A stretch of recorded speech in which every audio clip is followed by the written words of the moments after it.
Greg, thanks again for talking with us. The next section is going to be about working with actors, and what kind of interaction do you have with them as a first AD on set? Well, I have a lot. Each actor is going to have their own method to getting the character and doing what they do. Some people joke and have fun. Some actors will sit in a chair just off camera, read their lines, and just wait. Some actors will spend too much time in the trailers, and I'm going to draw them out. Come on, I know you're having trouble with your lines, so let's work it out over here. You can't hide.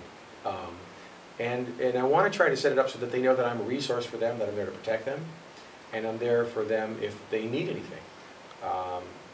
I'm a caretaker for their world. I want to keep them in a bubble. They don't need to know what's happening behind the camera. What they want to know is that they're working in a safe place, that they can do what they want to do. You know, some actors are very big, get out of my eye lines. I don't want anybody looking where I'm seeing. You know, some people are very extreme on that. Other actors could care. You know, I've seen some actors sit there on a text, are we rolling? Yeah, hang on one second. Hang on.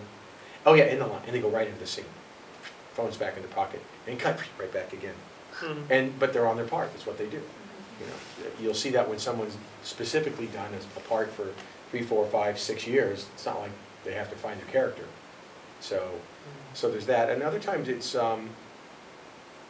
just making sure that they're comfortable. You know, what do you need? When do you need it? Do you have your script? No, good, fine, great. Everything good? Family good? Great. Let's get you on set. Do you think people take advantage of that, or they don't take advantage Absolutely. enough? Oh, they take advantage? Oh, abuse, sure. Abuse the first AD? Just because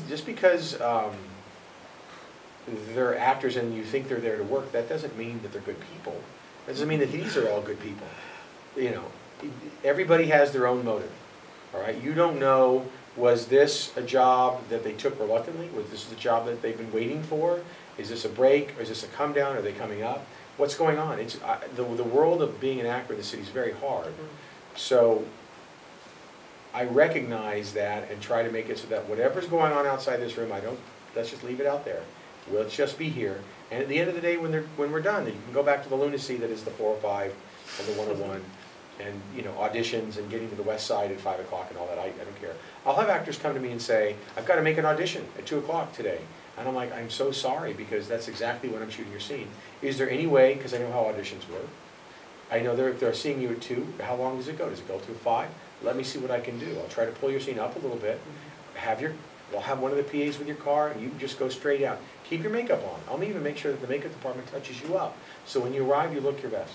And what they're hearing from me is somebody saying, I recognize you have important things. I'm going to take care of mine first because I have to. That's why you're here. That's the contract. But I'm still going to try to help you, because it doesn't do me any good to not see you succeed in other ways. If I see an actor come on my show and they become successful everywhere, that helps my show. Right? And I'm going to work with you again. So the last thing I want to do is walk into a room and everybody go, you were that guy who treated me like crap. Now guess what I'm going to do? I'm going to make your life miserable. Doesn't do me any good. It's much too small a business. Well, on the other side, are there some things that actors do that sabotage themselves? Or? Yes. Learn your lines. Get in the makeup room early. Get out of the makeup and hair room. Get out of your costume. Get to set. If it's hot, be in your dressing room and wait, and be ready to go. Let them know where you are. If you need to leave the set, you need to go to the bathroom, you need 5 minutes. If you don't know your lines, or something happened because scripts arrive late, whatever reason, people in the world have gotten used to the idea that scripts can be rewritten and delivered at midnight on Wednesday, and everybody's going to show up at 7 a.m. knowing 30 pages of dialogue. It doesn't work that way. So I understand the pressure that comes in on that. And as such, I'll try to work with you guys as much, assuming you guys are actors, so I'll work with you guys as much as I can.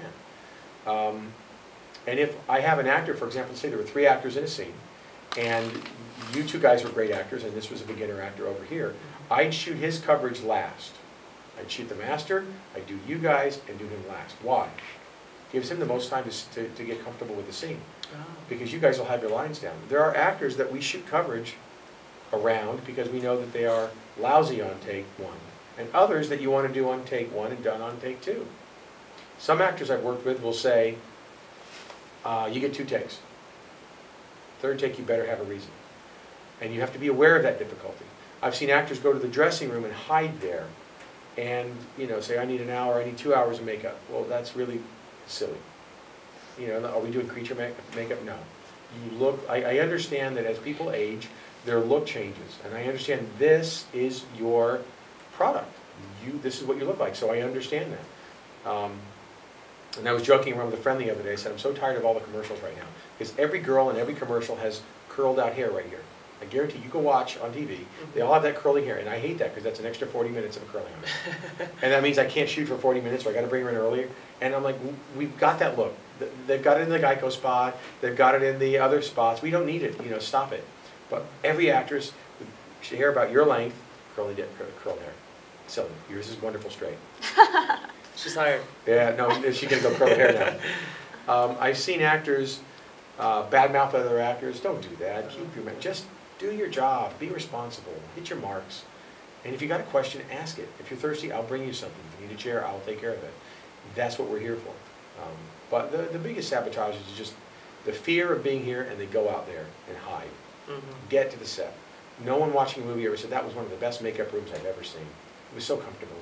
No, they want to see your face on camera. Know your lines. Be early. Actors continually are late, and I'm picking on them because they'll arrive. We're in at 7, which means we're in at 6:45 or 6:30. So if I need you in at 6:30 to be ready at 7:30, don't come in and go, well, it's 7:30 and you're not ready for me. I'm like going, I need you ready at 7:30. Trust me. Don't worry about it. That's all you need to know. Don't get involved in anything else. You may sit in your room while you were in the makeup trailer. Something broke, and there's nothing I can do about it. So I have to switch the order. If I'm working with kids, you may be the actor that comes in for the first acting group, because they're only available till 4, and then you also work with the second acting group. So you get to work on the first scene and the last scene. And if I know that, come to me and say, hey, do you mind if I run to the store in the middle of the day? You're not going to use me for 6 hours. Yeah, go, fine, I'll see you in a while. And I'll let you go. It doesn't do me any good to see you in a trailer being bored out of your mind. It's not exactly going to help your performance, So, yeah, there are things.